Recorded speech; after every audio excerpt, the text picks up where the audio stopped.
আসসালামু আলাইকুম সবাইকে। আমি সীমান্ত চৌধুরী, বর্তমানে আছি ইন্ডিয়াতে।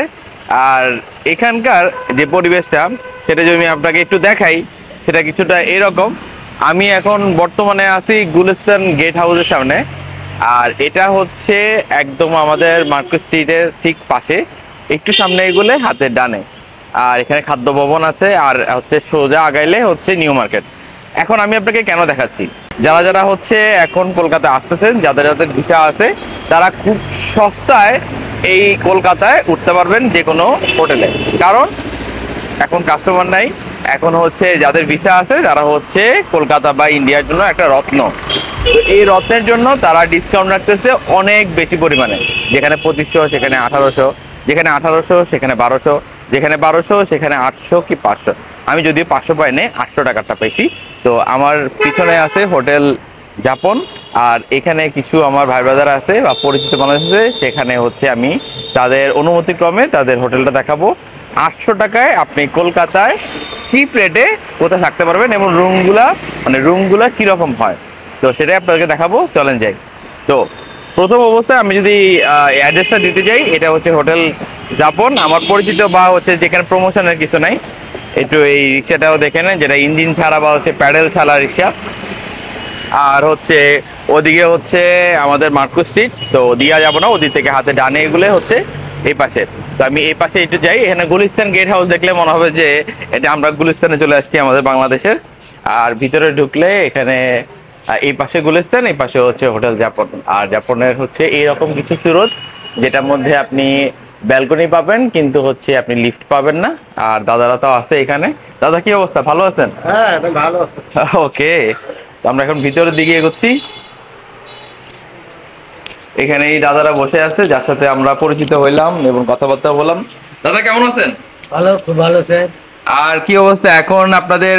কলকাতার ওয়েদার তো হালকা ঠান্ডার দিকে, এখন বাজারও কি ঠান্ডা নাকি? হ্যাঁ, বাজারও মানে এমনি ঠান্ডা নেই, মোটামুটি ঠান্ডা আছে। আচ্ছা। তো আপনাদের এই যাপন আমি আগেও থেকেছি, এবং হচ্ছে যে সবসময় আমার বন্ধু বান্ধব আসলে আপনাদের এখানে থাকে। তো আপনাদের এখানে একদম কত থেকে শুরু হয় রুমের ভাড়া? এখন যেহেতু মার্কেট একটু ডাউন আছে বলে এখন 800-900 মিনিমাম, মানে ধরে নিন 800 টাকা থেকে এখন আছে। এই যদি একটু মার্কেট উঠে যাবে তখন এই রুম আপনি পাবেন 1200, 1400, 1500। আমাদের মার্কেটের উপর ডিপেন্ড করে। এখানে এখানে আসলে তো আপনাকেই পাওয়া যাবে। অবশ্য হয়তো কোনো টাইমে না পেলেন, আচ্ছা, বাড়ি আমাদেরও তো ছুটি করে যেতে হয়। সেটাই তাই সেটাই। তো আপনার নামটা যদি একটু বলতেন সবাই। আমার নাম সঞ্জয়। সঞ্জয়। সঞ্জয় দা, তো এখানে আসলে অবশ্যই সঞ্জয় দাকে পেয়ে যাবেন। আর আমরা এখন একটা রুম দেখবো, এবং রুমের ইতিবৃত্ত আপনাদেরকে জানানোর, রুমের যে ইতিবৃত্তগুলো এটা একটু দেখানোর চেষ্টা করবো, যে আসলে রুমগুলো কেমন হয়, আপনারা এসে এখানে কিভাবে থাকবেন না থাকবেন, বা কেমনটা হলে আপনাদের জন্য ভালো হয়। চলেন যে প্রথমে হচ্ছে আমরা এখন ভিতরে ঢুকতেছি। সুরতটা কিছুটা এরকম, যেখানে আপনি যদি 4তলা 5তলা যদি উঠতে হয়, তাহলে আপনাকে সিঁড়ি বেয়ে উঠতে হবে, কিছু করার নেই। আর করিডোরটা এরকম। আমরা ভিতরে যাচ্ছি। আর আমাকে যে রুমে চাবি দেওয়া হয়েছে, এটার চাবির নাম্বার হচ্ছে 104। আর কিছুটা এরকম, যদিও আমার প্রথমে ভয় লাগছিল যে এত পুরানা ভবন, আমি কি করব না করব। আচ্ছা, এরপর আমরা ভিতরে ঢুকে গেলাম।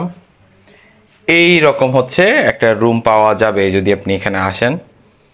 দেখতে পারতেছেন উপরে কিন্তু কোনো ফ্যান ট্যান নাই, কিন্তু এসি থাকবে, এসি চলবে। আর রুমের ধরনটা হচ্ছে কীরকম, এখানে একটা টেলিফোন থাকবে, সার্ভিস ভালো থাকবে বলতেছে ওনারা। আর এখানে একটা টেবিল ফ্যান থাকবে। আর বাথরুমের হুলিয়াটা একটু আপনাদেরকে দেখাই, এরকম থাকবে মোটামুটি। আবার গিজারও আছে, আপনি পানি ঠান্ডা গরম করে নিতে পারবেন, এরকম অবস্থা।